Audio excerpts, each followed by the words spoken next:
kita setelah kita mengetahui kondisi dan permasalahan lansia yang sudah kita bahas tadi, yaitu yang pertama kondisi fisik atau biologis lansia, yang kedua yaitu kondisi secara psikososial, kemudian yang ketiga spiritual atau rohani. Jadi setelah kita mengetahui kondisi fisik dari lansia ini, selanjutnya saya coba akan menanyakan, ini kan sudah terbagi 3 kelompok kan ya? Ya. Nah, selanjutnya saya akan menanyakan tentang 3 hal di sini kepada ibu-ibu ini, tapi secara per kelompok. Jadi kelompok 1, kelompok 2, dan kelompok 3. Jadi Ibu Rosita kelompok 1, Ibu Ipa kelompok 2, dan Ibu Atta kelompok 3. Jadi setelah itu saya akan coba acak 3 pertanyaan di sini. Nanti ibu akan membaca yang akan saya kasihkan ini. Jadi ini berisi tiga lembar kertas kecil berisi 3 pertanyaan. Jadi satu kelompok 1 pertanyaan. Jadi saya minta tolong perwakilan dalam kelompok itu untuk membacakan pertanyaan ini, kemudian dibahas bersama-sama, kemudian dijawab dalam per kelompok itu. Oke, siap ibu-ibu ya? Oke, coba akan saya kasihkan ke kelompok yang pertama dulu, yaitu kelompok pertama Ibu Rosita ya. Ibu Rosita ini. Kemudian kelompok yang kedua yaitu Ibu Ipa. Kemudian kelompok yang ketiga Ibu Atta. Nah, sekarang coba kelompok yang saya minta kelompok yang pertama untuk membacakan pertanyaan yang pertama. Coba apa yang dalam pertanyaan itu? Coba gimana Ibu? Apa yang sebaiknya dilakukan pada lansia agar lansia sehat dan bahagia? Nah, apa? Saya coba ulangi pertanyaan lagi. Apa yang dilakukan kepada lansia agar lansia sehat dan bahagia? Nah, coba diskusikan apa kira-kira. Coba saya butuh satu saja. Coba apa kira-kira yang dilakukan ibu-ibu? Di rumah ada lansia, Ibu? Ada. Ada. Siapa, Ibu? Bukan kakek ya, mertua. Oh, mertuanya sudah lansia, Ibu ya. Umur berapa kira-kira, Ibu? Umur 60-an kayaknya, Pak. Tapi sudah mau ke 70. Oh, sudah mau 70 ya. Memang ada peraturan atau permen, yaitu yang menegaskan lansia itu di atas 60, ada juga yang mengatakan di atas 70. Oke. Apa yang dilakukan, kembali lagi ke pertanyaannya, apa yang dilakukan ibu-ibu di sini supaya lansia bahagia dan sehat? Apa Ibu Rosita? Coba.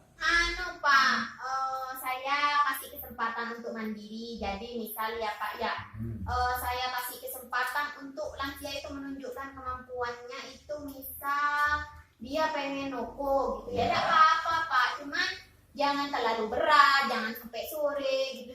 Jadi kita tetap mengikuti kemauannya, tapi kita tetap mengawasinya gitu Pak. Oke, terima kasih Ibu. Jadi memberikan kesempatan kepada lansia untuk melakukan dalam artian memberikan kemandirian kepada lansia seperti itu. Oke, terima kasih untuk kelompok Ibu Rosita.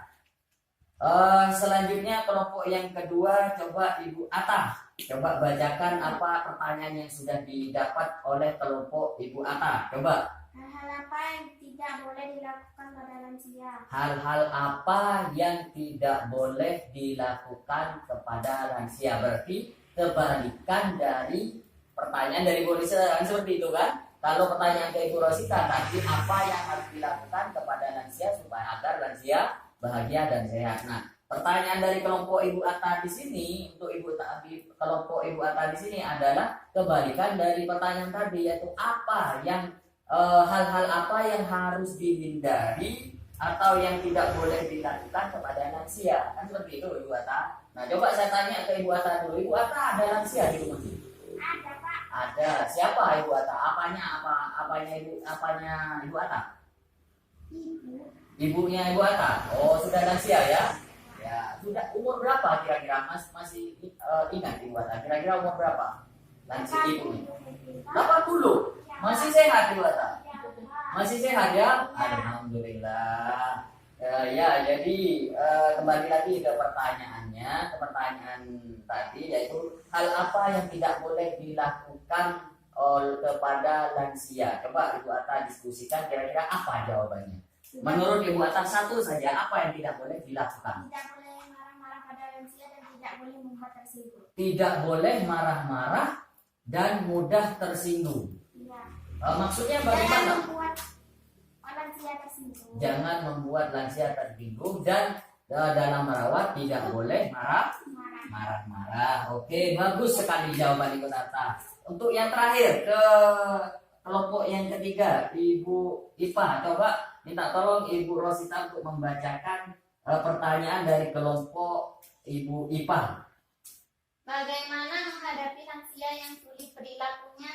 Bagaimana menghadapi lansia yang sulit perilakunya? Oke, saya juga tanya pertanyaannya sama kepada Ibu Ipa. Ibu Ipa juga ada lansia di rumahnya. Ada lansia? Oh iya. Kira-kira apa menurut kelompok Ibu Ipa ini Bu Rosita yang yang tidak boleh atau menghadapi lansia yang sulit perilakunya? Kira-kira apa? Ya. Katanya Ibu Ipa, Pak. Ya. Sabar kalau ngadapin lansia, bijaksana. Kan lansia itu kan ya Pak, kadang nggak bisa diatur. Jadi sebagai anak kita itu harus tetap sabar gitu Pak. Kita harus tetap sabar Iya. dalam menghadapi lansia. Oke, terima kasih kelompoknya Ibu Ipa. Jadi Ibu-ibu, sangat betul sekali jawaban-jawaban dari Ibu dari ketiga pertanyaan yang saya ajukan tadi, yaitu dalam kita merawat lansia, dalam kita melayani lansia, baik itu siapapun lansia yang kita temui, entah itu orang tua kita ataupun nenek kita ataupun saudara kita yang lain ataupun tetangga kita harus memberi pelayanan yang baik kepada lansia. Harus kita menghormati kepada lansia. Jadi saya akan memaparkan beberapa hal yang perlu kita lakukan, yang harus kita lakukan dalam kita melayani atau menanggapi lansia. Pertama, tidak memberikan stigma atau cap kepada lansia. Dalam artian, semisal kita di rumah ke lansia kita, orang tua atau nenek kita tuli, kita tidak boleh mencap. Semisal contoh ibu langsung mengatakan dasar nenek ini, dasar nenek ini memang sudah tua, memang sudah tuli. Tidak boleh kita memberikan stigma seperti itu. Tapi kita harus lemah lembut, kita harus tidak mengecap seperti itu, tidak memberikan stigma seperti itu. Paham ibu-ibu ya? Paham. Kemudian yang kedua, tidak mengucilkan.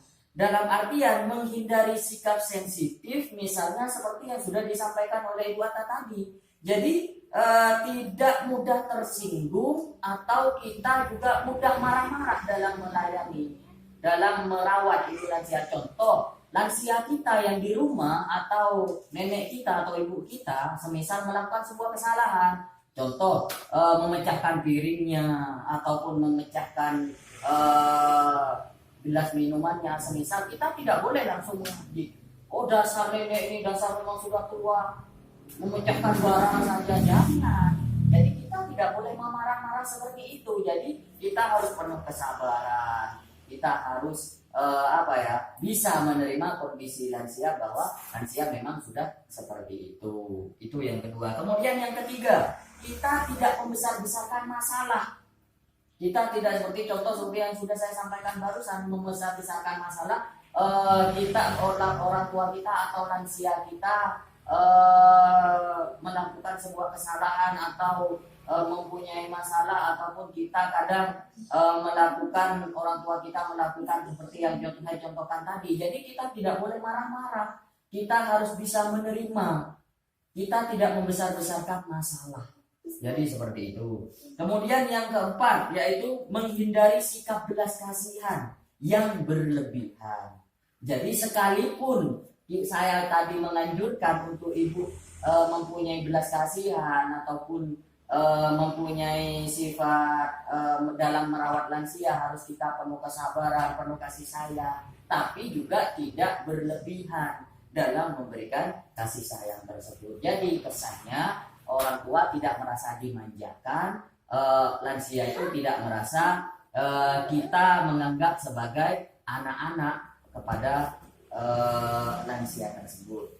Kemudian selanjutnya yaitu betul kata Ibu Rosita tadi, yaitu memberikan kemandirian, yakni memberi kesempatan kepada lansia atau memberikan waktu ataupun memberikan kesempatan untuk melakukan sesuatu dan menunjukkan kemauannya dengan berdasarkan kemampuannya apa yang dia bisa mampu. Semisal contoh, walaupun sudah lansia tapi ibu lansia tersebut masih bisa makan sendiri ataupun masih bisa mandi sendiri. Jadi kita tidak boleh langsung, ayo nek mandi nek, ayo saya mandikan nek, ayo nek makan nek, ayo saya suapin nek, tidak boleh. Kecuali memang sudah lansia tersebut tidak bisa melakukannya dengan sendirinya. Contoh, tidak bisa makan sendiri, tidak bisa minum sendiri, atau apalagi tidak bisa mandi sendiri. Jadi kita boleh membantunya seperti itu. Kemudian keluarga sebagai sumber pemecahan masalah. Semisal seperti ini, orang tua kita atau nenek kita mempunyai masalah, ataupun nenek kita nenek kita sedang masalah. Jadi kita harus mendiskusikan ataupun harus duduk bareng untuk memecahkan masalah tersebut. Jadi sekalipun kita yang merawat nenek itu, tidak boleh kita langsung mengambil keputusan sendiri dalam memecahkan masalah, tetapi kita tetap wajib atau harus untuk berdiskusi dalam memecahkan masalah tersebut. Itu ibu-ibu ya, dalam melayani lansia, dalam memberikan pelayanan kepada lansia. Oke. Kemudian selanjutnya yaitu ketika kita menghadapi lansia yang sulit perilakunya. Ketika kita menghadapi lansia yang sulit perilakunya, contoh seperti yang kita di depan di sini, contoh di gambar ini, Bu. Ya. Bisa dilihat ya? Bisa. Nah, semisal kita menghadapi sulit lansia, maksudnya sulit lansia itu seperti apa? Contoh seperti ini. Ketika kita menghadapi lansia yang sulit perilakunya, tetap kita menghormati dan menghargai lansia sebagai orang tua. Jadi sekalipun seperti yang saya sampaikan tadi, sekalipun orang tua tersebut bukan orang tua kandung kita ataupun bukan nenek kita, itu tetangga kita tetap wajib menghormatinya, wajib menghargainya sebagaimana orang tua kita. Kemudian bersikap sabar dan bijaksana terhadap perilaku orang tua. Jadi semisal orang tua kita perilakunya menyimpang, karena memang wajar sudah lansia, kadang orang tua kita pikun atau sering lupa, sudah kita kasih makan tapi orang tua kita masih lansia tersebut merasa masih belum dikasih makan. Jadi kita harus sabar menghadapi itu. Tidak boleh kita langsung marah-marah seperti yang saya sampaikan tadi, kemudian kita langsung tersinggung karena perilakunya, tidak boleh. Jadi kita tetap harus bersikap sabar dan bijaksana terhadap perilakunya. Kemudian memberikan kasih sayang dan menjadi pendengar yang baik bagi lansia. Nah, ini umum terjadi pada lansia. Kadang lansia itu ingin diperhatikan. Maksudnya ingin diperhatikan, ingin kita mendengarkan keluh kesahnya, mendengarkan ceritanya, mendengarkan apa yang dirasakannya. Jadi kita harus menjadi pendengar yang baik. Jadi kita tidak boleh merasa bosan. Dalam arti sekalipun kita bosan, kita tidak boleh menunjukkan sikap bosan itu kepada lansia kita. Kita berusaha menjaga perasaan dan menjaga lansia kita, lansia yang kita rawat supaya merasa disayangi dan merasa kita menghargai lansia tersebut. Kemudian selanjutnya yaitu melakukan pendekatan pribadi, misalnya dengan meminta nasihat. Nah, ini orang tua paling suka. Lansia paling suka ketika kita membutuhkan dia sebagai penasehat sekitar kita, karena kita masih muda. Kita menganggap bahwa lansia kita penuh dengan pengalaman, penuh dengan nasihat-nasihat yang bijak bagi kita. Jadi lansia kita merasa senang ketika lansia tersebut, nenek tersebut merasa kita butuhkan untuk kita dapatkan nasihat dari beliau. Kemudian yang selanjutnya yaitu juga memberi kesempatan terhadap apa yang disukai lansia, termasuk kapan mau mandi, kapan dia mau makan. Nah, seperti yang saya sampaikan tadi yang disebutkan Ibu Rosita juga. Jadi kita memberikan kesempatan kepada lansia apa yang disukainya. Kita menanyakan. Contoh makanan, dari segi makanan, kita tanya kepada lansia kita, Bu, Nek, mau makan apa hari ini, Nek? Mau apa sekarang ini, Nek? Kita mau makan apa sekarang ini, Nek? Misal contoh seperti itu. Jadi kita harus menanyakan dan memberikan kesempatan apa yang disukainya dan ketika ia mau mandi atau tidak, seperti itu.